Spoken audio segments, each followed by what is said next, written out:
After I escaped my toxic family for 5 years, my dying mom sent a secret letter admitting she used me all along. Now I'm stuck between my boundaries and her final confession. I was 32 when the letter showed up. Not a text from an unknown number. Not an email buried under grocery coupons and therapy reminders. Not one of those fake emergencies relatives invent when they realize they've lost control of you. A real letter. Cream envelope. My name written in handwriting I hadn't seen in 5 years, but recognized so fast it felt like getting slapped. Elena Carter. No return address.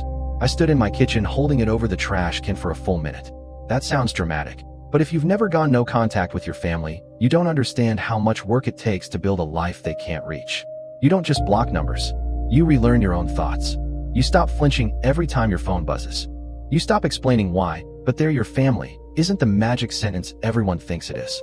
5 years earlier, I'd left with 2 suitcases, a dying peace lily, and a migraine that lasted 3 days. I rented a studio 2 hours away, changed my number, deleted every social account they could use to track me, and started over. At first, I felt like a criminal. Then I felt guilty. Then I felt free. Now I lived in a clean, sunlit apartment with mismatched furniture I'd chosen myself. I had a job I liked in museum development, a therapist named Dana who never rushed silence, and a little ritual every Sunday morning where I made coffee, opened the windows, and reminded myself that peace was not selfish. My family would have hated that sentence. In my family, peace was suspicious. Boundaries were cruelty. Privacy was disrespect. Every choice I made that did not serve the emotional weather in that house was called selfish. My father controlled with volume. My mother controlled with sadness. My father slammed doors, snapped rules across the dinner table, and acted like basic kindness was a reward you had to earn. My mother didn't yell much. She didn't have to. She specialized in the softer weapons. Sighing, crying quietly where you could hear it, saying things like, "I guess I'm just a terrible mother," until you apologize for a wound she gave you. If dad was the fire, mom was the smoke. You could survive one, maybe. Together, they made it impossible to breathe. I spent most of my 20s trying to be the kind of daughter who could finally calm the house down. I got good grades. I came home on time. I answered calls. I smoothed over my father's moods and translated my mother's tears and absorbed their panic like a sponge. When I got my first full-time job, my mother called me crying because I was moving 40 minutes away and abandoning the family. When I dated a man they didn't like, my father called me disloyal. When I tried therapy the first time, my mother asked, very softly, who I had been talking about. That was her gift, making concern sound like love when it was really surveillance. The final break didn't happen in one explosion. It happened the way cliffs erode, slowly, then all at once. And now, after 5 quiet years, there was her handwriting on my counter like a ghost that knew my address. I should have thrown it out. Instead, I made tea with shaking hands and sat down at the table like I was about to open a verdict. Before I opened the envelope, I just stared at it and remembered the last day I saw them. That's the thing no one tells you about going no contact. The final argument is rarely the whole story. It's just the moment your body finally catches up to what your mind has known for years. I was 27. My younger brother Owen had already moved across the country and kept his relationship with the family shallow on purpose, which I used to judge until I understood he wasn't cold. He was smart. I was still the one who stayed, the one who answered, the one who visited, the one who drove over because mom wasn't doing well, or dad didn't mean it like that, or this family is falling apart and you're the only one who can calm everyone down. That was my role, emotional sandbag. If something flooded, they stacked me in front of it. The week it ended, I had gotten a promotion. Not glamorous, but hard-earned. Better pay, better title, my own office with a door that shut. I made the mistake of telling my mother before I told anyone else. She went quiet. Not happy quiet. Punishing quiet. Then she said, "That's wonderful, sweetheart. I guess now you'll be too busy for us." I remember standing in the break room at work with a stale blueberry muffin in one hand, already apologizing for being proud of myself. That was pattern 1. Pattern 2 happened 3 nights later at dinner. Dad found out I wouldn't be coming every Sunday anymore because my new schedule was heavier. He laughed this ugly, disbelieving laugh and said, "So strangers get your best energy now, and we get whatever scraps are left?" Mom said nothing. She just looked down at her plate, wounded and noble, as if I'd announced I was leaving her on the side of the road. I said I was still coming by, just not every single week. Dad said, "You always think you're the victim when you disappoint people." Mom whispered, "Your father's just hurt." I remember that sentence because it was her favorite bridge between his behavior and my responsibility. Your father's just hurt. Your father's stressed. Your father had a hard childhood. Your father doesn't know how to say things right. Translation, bleed quietly. He has reasons. Pattern 3 came the following Sunday, when I didn't answer my phone for 2 hours because I was at a work event. By the time I checked it, I had 12 missed calls. 9 from Mom, 3 from Dad. The voicemail from Dad was pure rage. The voicemail from Mom was worse. "I didn't know if you were alive," she said, crying. "I guess I just matter less now." That was when something in me shifted. Not broke. Shifted. Because I realized she hadn't said, I was scared. She said, I matter less. Everything came back to what I owed them emotionally. When I drove over that night, I wasn't planning to end things. I was planning to calm them down, like always. I walked in and Dad started immediately, accusing me of punishing them, changing, getting too good for the family. Mom sat on the couch looking fragile, dabbing her eyes, letting him be the attacked dog while she played the grieving saint. And then I said the sentence I had never said out loud. "I'm tired of being blamed for your feelings." The room went still. Mom looked at me like I'd slapped her. Dad stood up so fast his chair scraped the floor. "After everything we sacrificed for you." And there it was. The family anthem. The bill presented with no total, because the debt was meant to be endless. I left 20 minutes later with Dad shouting, Mom sobbing, and my whole body buzzing like a live wire. That night, I blocked them both. By the end of the week, I changed my number. By the end of the month, I was in therapy. By the end of the year, I could finally hear my own thoughts. And now her letter was in my hands. The paper inside was thick. Stationery, not notebook paper. Very her. My mother believed presentation could redeem almost anything. The right dish towel over a broken oven handle. Lipstick before a funeral. Nice paper for a letter that might wreck your daughter all over again. It began simply, "Elena, if you're reading this, thank you. You don't owe me that." I stopped there. Not because it was kind. Because it was unfamiliar. My mother had never been good at language that didn't contain a hook. Even apologies from her usually came preloaded with bait. "I'm sorry you felt hurt. I'm sorry things got so hard between us. I'm sorry you remember it that way." But this line just sat there. "You don't owe me that." I kept reading. She wrote that she had started and stopped this letter for nearly a year. That she knew hearing from her might feel invasive. That she had no right to expect comfort from me. That she was not writing to make everything better. Because some things do not become better just because you finally name them late. That sentence made me put the page down again. Dana, my therapist, had once told me that my family's greatest talent was timing. They withheld honesty until honesty benefited them. They delayed accountability until I was too exhausted to challenge it. They called every delayed confession healing, when really it was just management. So I didn't trust the letter. Not yet. But I kept reading. She wrote, "You were right to leave." I could not admit that then. I can now. I laughed when I read that, and the sound that came out of me was ugly. Not amused. Not relieved. Just shocked. For 5 years, I had fantasized about some version of that sentence. Not because I needed it to heal, but because I wanted proof I hadn't invented my own suffering. I wanted one person from that house to say, plainly, yes, it was bad and yes, you were right.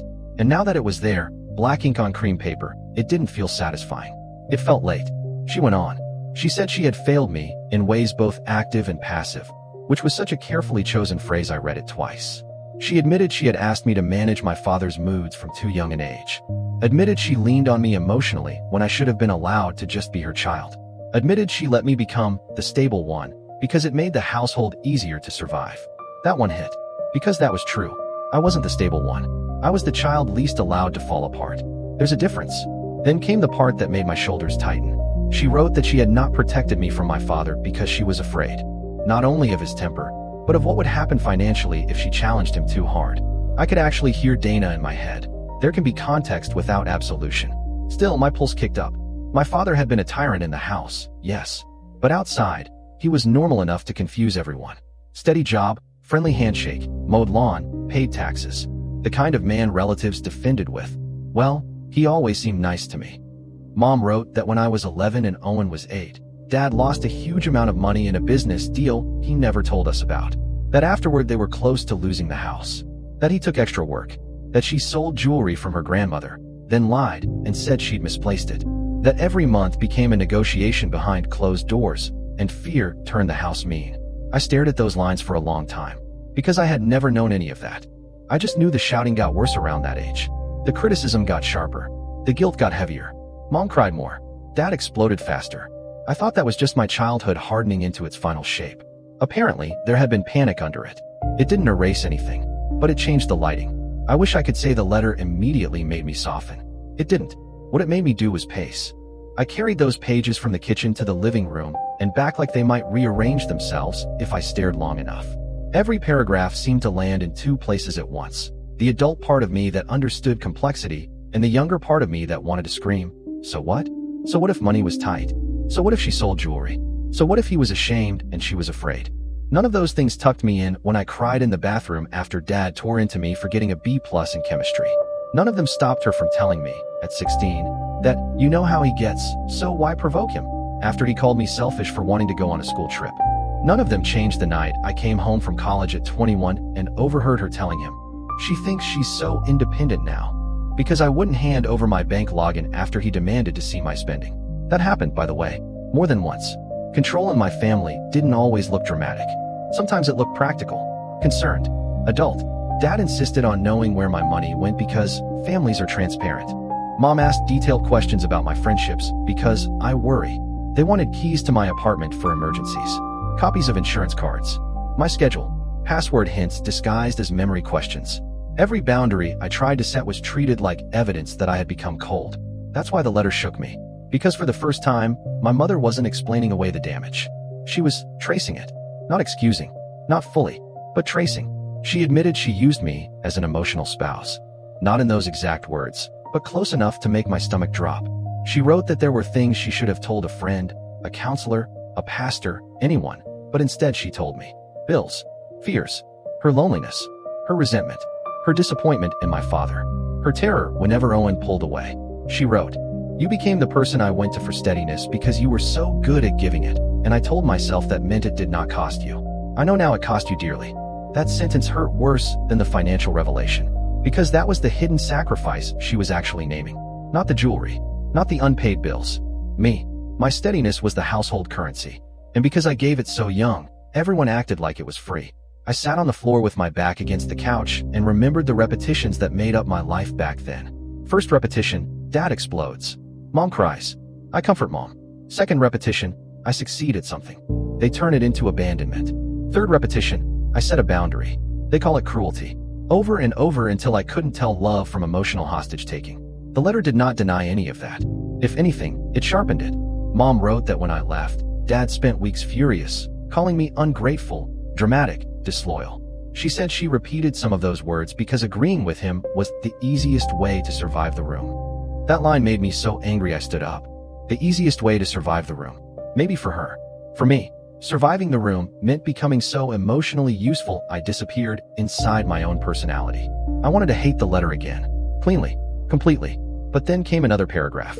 She said she had gone to therapy after a panic attack 2 years earlier. She wrote that saying this might sound manipulative, and if it did, she was sorry, but she needed to tell the truth plainly. She had finally spoken honestly about our family to someone who did not let her hide inside euphemisms. I read that twice, then a third time, because that sounded like Dana. Not literally, but the same type of woman who would sit in silence until you stopped performing. And that was when the letter stopped feeling like a trap and started feeling dangerous in a different way. Because if she was telling the truth, even imperfectly, then I was no longer choosing between simple good and simple evil. I was choosing between boundaries I needed and regret I might not be able to outthink later. Halfway through the letter, I found the line that wrecked me. Not because it was the saddest, because it was the most ordinary. I used to wait for your Sunday calls and tell myself that hearing your voice meant I had done at least one thing right in my life. That was too much to put on you. I stared at that sentence until the words blurred. My mother could write like that when she wanted to. Clear, devastating, almost humble. It made me furious because it meant she had always been capable of honesty. She just hadn't been willing to use it when it might have saved us. I thought about all those Sundays.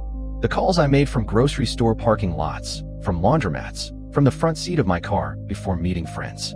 The calls I treated like emotional maintenance so the week ahead wouldn't punish me. If I called, Mom was calmer. If I called, Dad was less likely to use me as the family example of selfishness. If I called, everyone remained in orbit. I told myself it was love.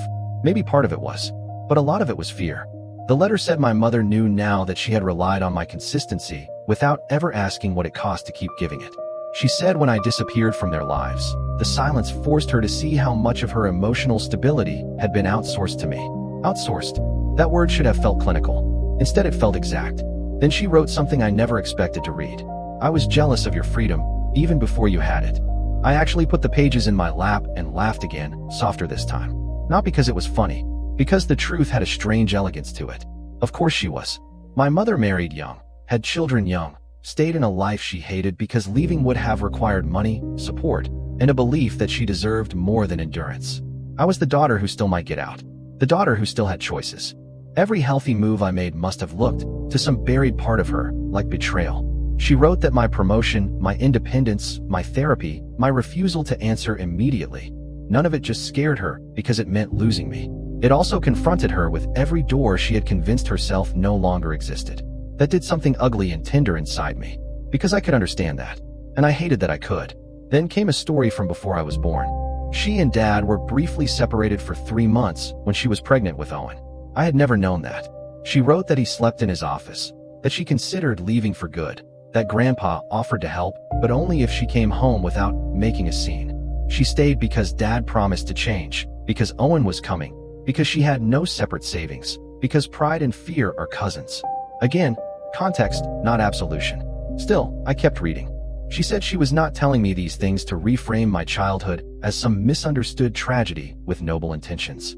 She said she was telling me because secrecy had poisoned everything in our house, and I deserved some truth before it was too late. Before it was too late. That was the first hint. Small enough to almost miss. I went cold anyway, because people do not say that unless time has become visible somehow. The next paragraph moved away from it. Back to me.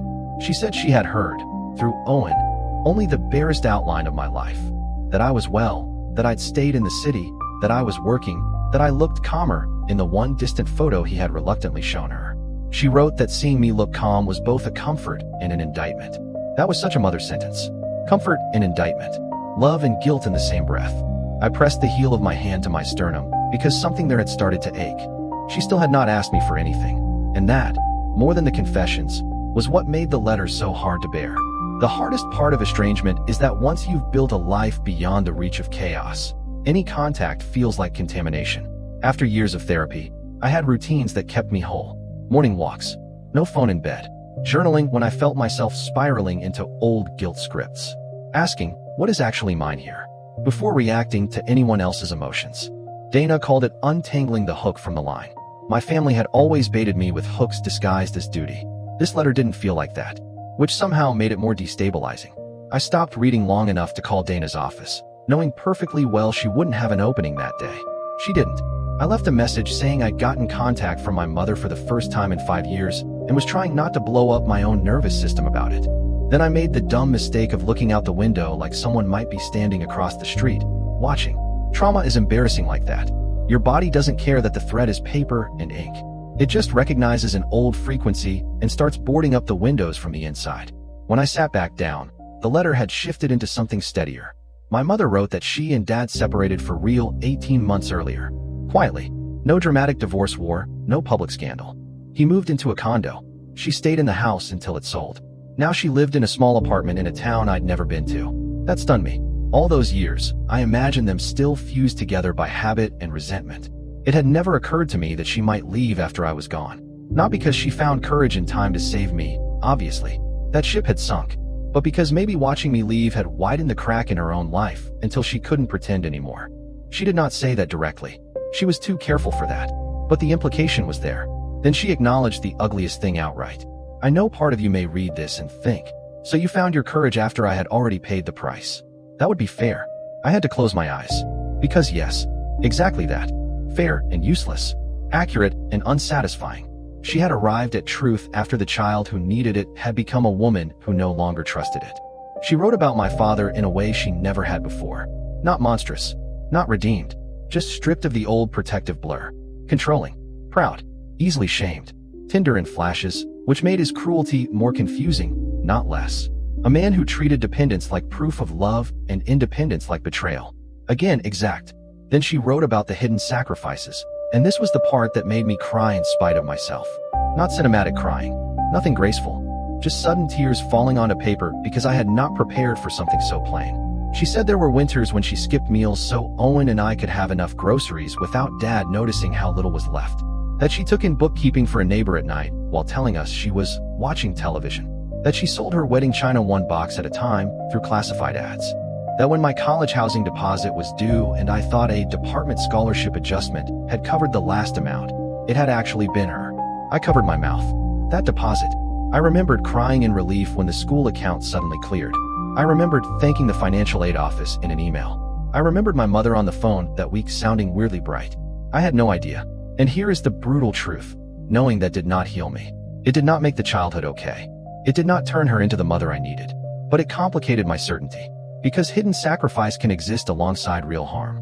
Because someone can fail you and still have loved you in broken, costly ways. Because boundaries get blurry when regret enters the room. At the end of that page, she wrote, "I am not asking you to come back. I am trying, perhaps too late, to leave fewer lies behind me."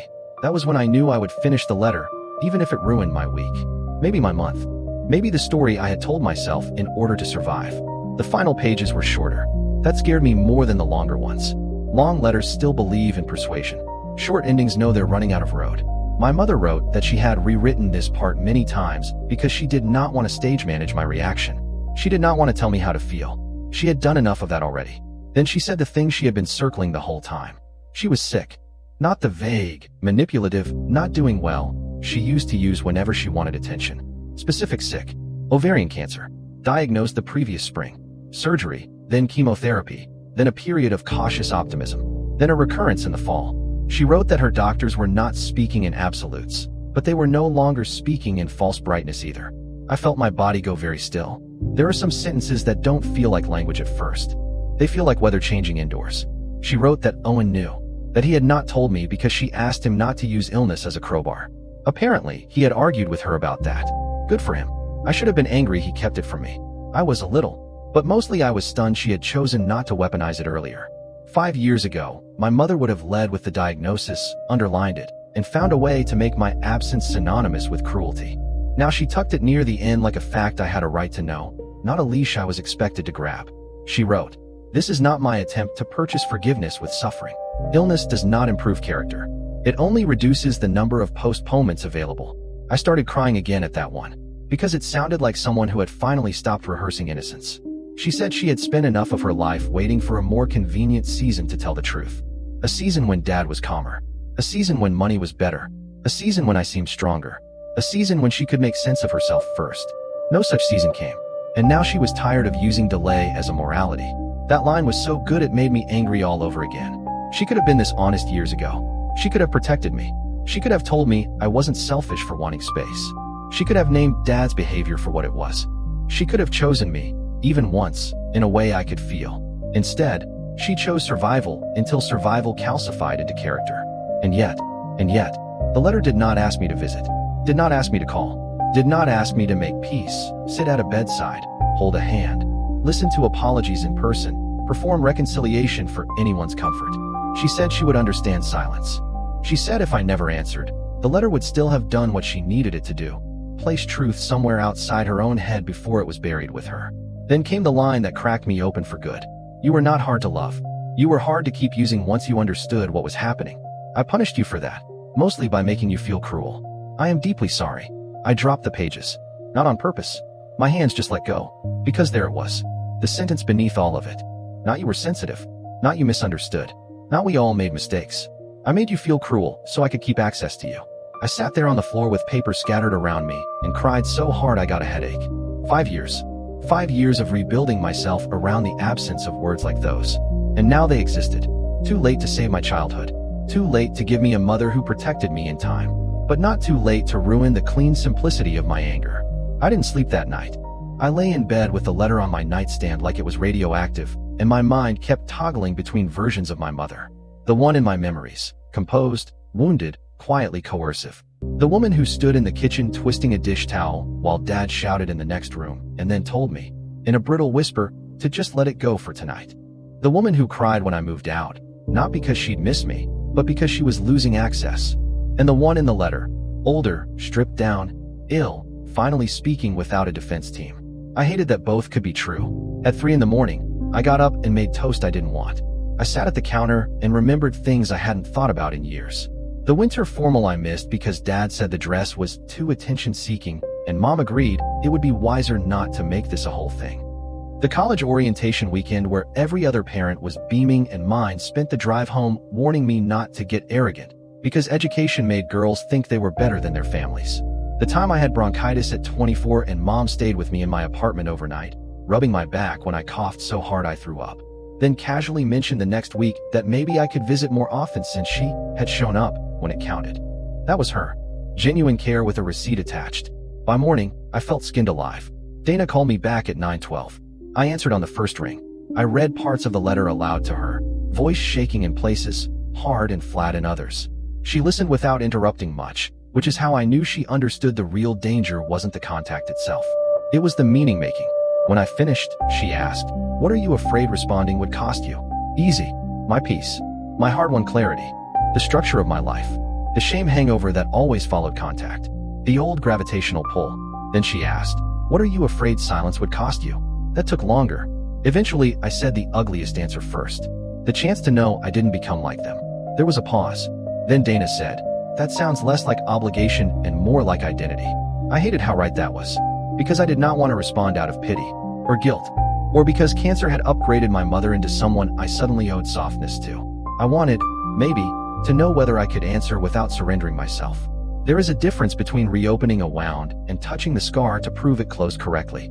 Still, I couldn't tell which one this would be. Dana reminded me that boundaries are not ruined by contact. They are tested by it. A response could be brief, structured, non-committal. It did not have to become a relationship. It did not have to become redemption. I was allowed to answer only the part one could live with. But then she said something else. "You are also allowed not to answer, even if she dies." That sentence felt brutal. Necessary, but brutal. After the call, I reread the letter one more time and noticed the last line I'd somehow skimmed through the first time. There was, in fact, a return address. A post office box, not a home. And beneath it, in smaller writing, "Please don't feel pressed by time because of what I've shared. I have lived long enough on urgency. I don't want to hand that to you too." I sat with that for a long time. No demand. No countdown. No before it's too late, melodrama. Even though the possibility was clearly there. Just space. And somehow that made the decision harder, not easier. For 3 days, I carried the possibility of responding around like a stone in my coat pocket. At work, I'd be reviewing donor notes or planning an exhibit dinner, and suddenly my mind would cut sideways into a sentence I might write. "I received your letter. Too formal. Thank you for telling me the truth. Too generous? I don't know what to do with this yet." Closer. Then I'd get angry at myself for drafting anything at all. At lunch on the second day, I called Owen. We hadn't talked in a couple of months, not for any dramatic reason. We just had the kind of sibling relationship that had survived our family by staying practical. He answered on the fourth ring and said, immediately, "She wrote to you." Not a question. I asked how he knew. He said she told him she finally sent it, and then cried for 20 minutes because she thought it was unfair to want me to read it and unfair to hope I wouldn't hate her for sending it. "That sounds like her," I said. "Yeah," he said, "but less manipulative than it used to." He wasn't wrong. I asked why he never told me she was sick. He went quiet, then said, "Because she made me promise, and because part of me thought if I told you, I'd be doing exactly what everyone always did to you, using information to corner you into care." I sat in silence after that. Then I asked the question I think I'd been afraid to ask anyone. "Do you think she means it?" He took a long breath. "I think she means it as much as she knows how," he said. "Which isn't perfect. But it's not nothing." Not nothing. That was the whole problem. If the letter had been manipulative, I could have burned it and moved on. If it had been saintly, I would have distrusted it. But it was messy, partial, honest in ways that implicated her without magically transforming her. Human, unfortunately. I asked if he'd forgiven her. He laughed once, without humor. "I think forgiveness is too neat a word. I visit sometimes. I don't let her rewrite things. I leave when I'm tired. That's what I've got." That sounded healthier than anything our family had ever modeled. After we hung up, I bought a blank card from the pharmacy next to my office. White. Plain. No flowers, no scripted sentiment. Just space. I carried it home and left it on the table next to her letter. I still didn't write. That night, I had a dream I was back in my childhood kitchen. Everything was exactly the same except the walls were farther apart. Dad was in the next room, indistinct and loud, and Mom was at the sink washing the same plate over and over. She turned around and said, very calmly, "I know you know how this ends." I woke up sweating. By Friday evening, I had written 6 versions and torn them all up. One was too soft. One was too cruel. One sounded like a therapist wrote it. One sounded like the 16-year-old me wrote it with blood in her mouth. Finally, I wrote only this on a sheet of paper. "I received your letter. I read all of it. I believe that you meant to tell me the truth as best you could. I am still sorting out what, if anything, I want to say beyond that. I am not ready for contact beyond this letter, but I wanted you to know it reached me. I stared at it for a long time. Then I folded it. Then I unfolded it. Then I put it away in a drawer instead of the envelope. Because even then, even with something that measured, I wasn't sure whether sending it would be mercy, self-betrayal, or both. It has been 11 days since the letter arrived. My response is still in the drawer, stamped envelope beside it, address copied carefully, ready enough to accuse me every time I open the kitchen for a glass of water. I still haven't mailed it. Every morning I think I've decided. By afternoon I haven't.